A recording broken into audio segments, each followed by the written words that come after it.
Good evening. Today we are honored to have Edmund Yakani, the Executive Director of Community Empowerment for Progress Organization, CEPO. Mr. Yakani is a prominent activist who has been at the forefront of the advocacy for peace and human rights in South Sudan. Today we will be discussing the possibility of South Sudan holding free and fair elections in 2024 in light of the delays in the implementation of the key provisions of the 2018 peace agreement, which are crucial for the conduct of elections. We will be asking Yakani to share his insights and opinions on the current state of peace implementation, the challenges and the opportunities for holding elections, and the role of the international community in supporting peace-building process in South Sudan. Mr. Yakani, welcome to this program and thank you for joining us this evening. I would like you to give us an overview of the current state of the implementation of the peace agreement. What are some of the key provisions that have not been implemented so far? Thank you very much, and thanks for Sudans Post for giving this opportunity to share my opinion on the political transitional process in South Sudan as you refer to the implementation of the revitalized agreement on the resolution of conflict in South Sudan. I will say up to now, 60% of the key provisions of the revitalized peace agreement are not implemented. And when I say 60%, this 60% determines the agenda around required reforms per the provision of the revitalized agreement in its various chapters. And secondly, also, this is mainly the building of the state institutions that are supposed to be a newly built up institution or reformed institution for delivering the country from violence to peace.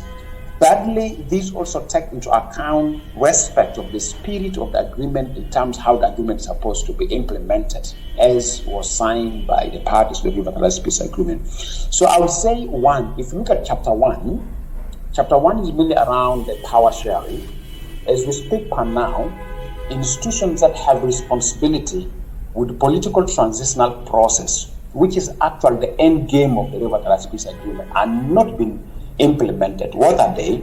The reconstitution of National Constitutional Review Commission, the reconstitution of the Political Parties Council, the reconstitution of the National Election Commission, the reconstitution of Anti-Corruption Commission, and other relevant commissions at national level, which are supposed to play an oversight role. As we speak, but now they are not being reconstituted. Now, if you look at chapter 1 and you talk of conduct of election by December 2024, some of the legislations that have link with the electoral process in December 2024 are already enacted. Like what? Political Parties Council is already enacted, the law, the constitutional making process law is already enacted, but the institution to implement this law are not reconstituted. And if you look at the center of the election, which is the Electoral Commission and the electoral law, as we speak per now, the electoral law is not yet enacted by the Council of Ministers in order to go for ratification in the Parliament, and the reconstituted Electoral Commission is not there. So people are in electoral mood with that electoral process being rolled out. Well, even the Electoral Commission is not in existence, though the mood of people towards election is very high.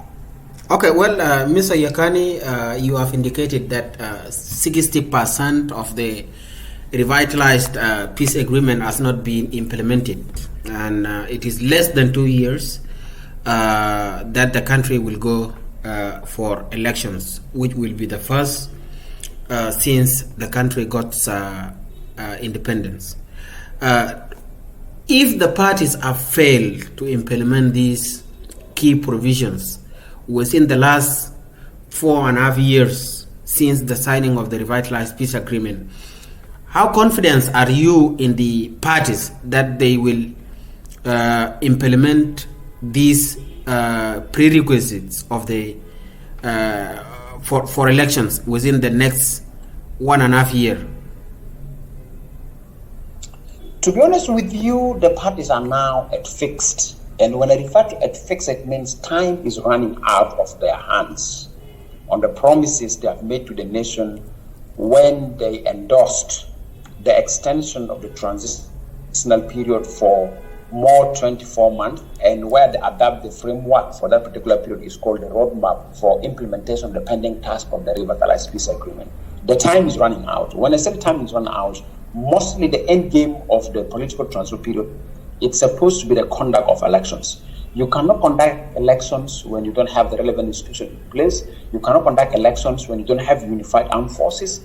The first batch of the unified forces was graduated, and now they're not being redeployed simply because the command structures at various levels are not yet finished. Its unification only we finished the central command and then the second layer command unification, which is going on. So the rest of the command systems you cannot deploy the army. So the party's capability to implement the agreement is daily becoming limited and daily it becoming weak. And the only thing now they are doing is they're looking for any other shortcut to sustain power. But remember, when they extended the pre-transitional period for more than 24 months, there was a principle of commitment that they have adopted.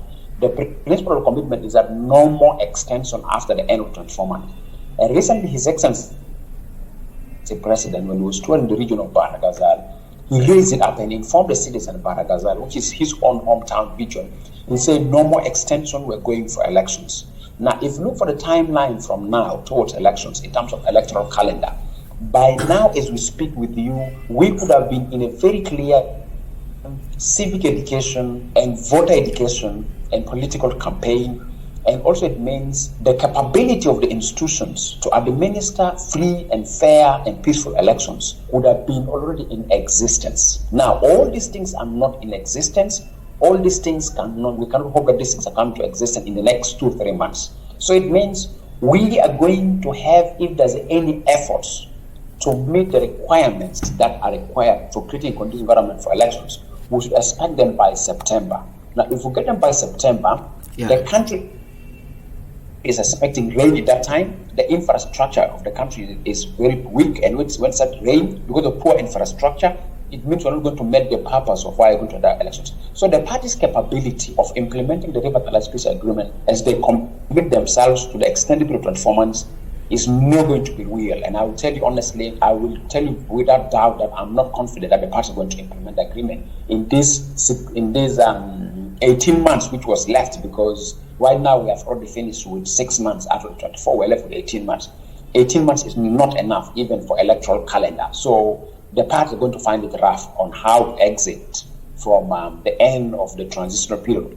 Or they will do policing elections. If they do policing elections or community blessing elections, maybe it can work, but that may be below required international standards for conduct of free and fair elections. Well, Mr. Yakani, what role do you think that the international community should play in facilitating the implementation of the peace agreement and the holding of free and fair elections in the country? You know, my brother, before I go to the international community, I would like to say if there's any failure for South Sudanese parties not to implement the revitalized peace agreement, that failure is equal to the failure of IGAD not doing enough in pressurizing the parties. That also equals to failure of AU not doing enough in pressurizing the parties.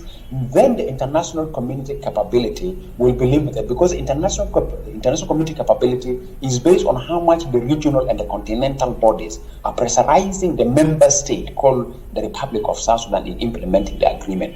Because the international community need a landing ground, and the landing ground is owned by IGAD, is owned by AU in terms of intercommunity. But what I know is that the intercommunity, what can do, they can either sanction some of the conditions for the conduct of the elections. As we speak on now, international community have expressed interest, readiness to support the electoral process. But unfortunately, with their flag that they have raised now, it's going 2 months. 2 months, international community have declared their readiness to support the electoral process. In terms of the UN peacekeeping mission in South Sudan called UNMISS, and also EU have expressed interest in South Sudan, and at the level of the UN Security Council that have expressed interest for the last 2 months. But the last 2 months has passed. Up to now, nothing called institutional or legal framework for the conduct of elections is in existence. So this by itself tells you lack of political maturity and lack of political commitment and lack of political discipline from the parties that signed the revitalized agreement in gaining the international support. So I'm quite sure the international community also is frustrated, and they have other priorities, not South Sudan alone. So I think the international community is now at fix that they don't have enough to do except from urging the parties to speed up the process of setting up legal framework and institutional framework for the conduct of free and fair elections. Okay, well, if this is the way, if this is the way you feel about the process, about the parties' commitment to the implementation of the agreement, and what do you think it is the future of the country in light of the way that you feel? There are two scenarios. There's two scenarios that the country may face. The positive scenario is that if the current government, what I can term it as the incumbent government, realize that they are no longer going to deliver the provision of the revitalized agreement or the aspiration enshrined for the South Sudan we want, which we were supposed to transition from violence to peace, per the provision of the revitalized agreement, they are not going to do. Let them come out honestly and sincerely and say we have failed in delivering the revitalized peace agreement and look for alternative. And that means somehow they may be landing into the set goal of the other political parties that are not signatory to the revitalized peace agreement, which they have called for national roundtable. That means the incumbent will be borrowing the idea of their parties who are in conflict with them under the own peace process concept of the roundtable. That's one scenario. The second scenario, or they impose themselves, and that means violence will continue in the country and will open fresh negotiations, which is not healthy. The second scenario, which is a negative scenario. So the positive scenario is for the incumbent to say, up to this particular point, we couldn't deliver the country from violence to peace through implementing the provision of the revitalized peace agreement. So let's sit down as nationals, let's look for another alternative way. And that means the incumbent should be ready to listen to the voice, say, please, because of your leadership, you couldn't deliver us, can you step aside and leave other new political blood to come in, which is not possible to be accepted by the incumbent. That means the incumbent will go for scenario 2, which I call as a negative scenario, and the citizens having a power of influencing scenario 1, which is a positive scenario, is also limited because we are living in a policing state where the language of the guns speak more than the language of political ideology. So it means there's a likelihood of return back to violence as the future of the country if the incumbent did a compromise to the state to new political blood. Okay, well, Mr. Yakani, if what do you think will be the consequence if the country, if the parties decide to make another extension at the end of the current transitional period, which ends in February 2025? There's a likelihood of they losing political legitimacy at various levels, at regional level, at national level, at international level, because messages has come out very clear for the first extension that there's no more extension going to entertain, and President will be contradicting himself if he wants to do an extension, because he has declared in several public events that no more extension. What they have to work for is to deliver the country from violence to peace through conducting free and fair elections. As we speak for now, the elections, as I said, the timeline is running out of hand and it's getting shorter and it's getting limited. So I think for me, it will be a political shame to the current political leadership, whatever they want to do, if they don't deliver the country through conduct of election by December 2024, and whereby early 2025 we shall have an elected government taking over the country. Okay, failure to meet that particular precondition, it's a political shame to the nation, and the country may likely break down into pieces of violence, and we may not expect the South Sudan that we won, where we fought for 21 years and we voted through a self-determination referendum. So I think that's going to be a big deal and a big political challenge to the current incumbent leaders in the power in the government. Okay, well, do you have any message for the international community, the political leaders, and the regional community and the citizens? I'm aware that on the 18th of this month, IGAD Ministers of Foreign Affairs, under the mechanism of IGAD called Council of Ministers, will be holding a meeting in Juba, and specifically to take a stock, because it's something that we've been advocating for, and of course as a civil society activists we have been pushing them a lot of lobby. So we now get confirmation that on the 18th of this month, a IGAD Council of Ministers will hold a meeting in Juba, which we appreciated. That is a positive response to our advocates and our lobby, that at least they have responded to our calls that they should hold a meeting in Juba, and the Council of Ministers is not head of states. I think this Council of Ministers should urgently take a stock on the preconditions required for the conduct of elections, and if they feel the preconditions are not yet met, it got to call for a quick head of state summit to call for a roundtable specific on what needs to be done in South Sudan within the period of 18 months to achieve a political transition from violence to peace through conduct of free and fair elections, so at least we can have energy. And of course, my message to the international community is that South Sudan require technical assistance, but this technical assistance should be in kind, not cash, because the level of malpractice is so huge in the country. So I think international community to come in by helping technical, but international community cannot come with that invitation of the national government. So everything is depending on the mercy of the current incumbent political leaders. If they really feel that transition the country from violence to peace is through the implementation of the revitalized agreement through conduct of elections, then they need to compromise. They need to accept the reality, they need to accept the truth that they are under challenge, they have no capacity and capability to conduct elections, and then they invited parties. And remember, there's an article in the revitalized peace agreement that even allow the government to trigger to call for regional and international support. So my appeal at this particular point is that the government should trigger the article that empower them to call for regional and international support for the conduct of elections, because I think now we are weak as a state, and now legal framework and institutional framework is not in existence